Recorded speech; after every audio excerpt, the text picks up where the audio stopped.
For all the latest updates, subscribe to News9. On August 24th, a 10-year-old multi-story building collapsed in Raigad district of Maharashtra. Rescue and search operations are underway and the death toll had reached 15 at the time of reporting this story. Social Welfare Minister Vijay Wadettivar has announced an ex gratia of rupees 5 lakh to the family of each person killed in the building collapse. The minister also said that the state government would give financial assistance of up to 50,000 rupees to those who are grievously injured.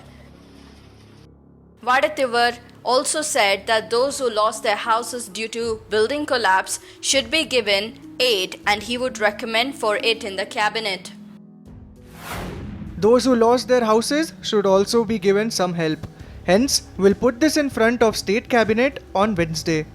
We'll not leave people who are responsible for this incident. They murdered innocent people. Quality of construction material was very poor. Police have already registered an FIR against 5 persons in connection to this case. Farooq Qazi, who is the builder, Bahubali Damne, RCC consultant, Gaurav Shah, architect, the contractor, engineer. Cases have been registered against the accused under IPC sections 304, 304A and 338. IPC section 304, culpable homicide. IPC section 304A, causing death by negligence.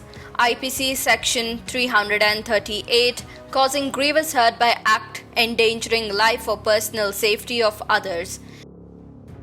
Soon after the incident unfolded, Eknath Shinde, Minister of Urban Development, rushed to the spot and took stock of the situation.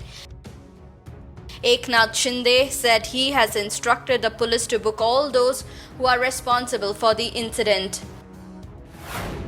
We will not spare anyone. Information is being gathered on whether a structural audit of this building was conducted. As the reason for building collapse is not known, the Guardian Minister Aditi Tatkare said a committee would be formed to probe the incident.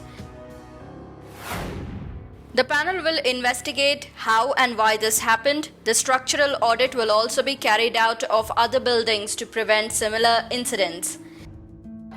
During a crisis situation like this, the building collapse has only added to the woes of people. To make matters worse, Raigad already has the country's highest COVID positivity rate at an alarming 31.7%. In the past few years, several buildings, flyover and under construction buildings have collapsed in the country. Structural problems, using cheap materials for construction and other such factors have led to the collapse. It is high time the respective state governments pull up their socks and ensure such kind of incidents do not take place.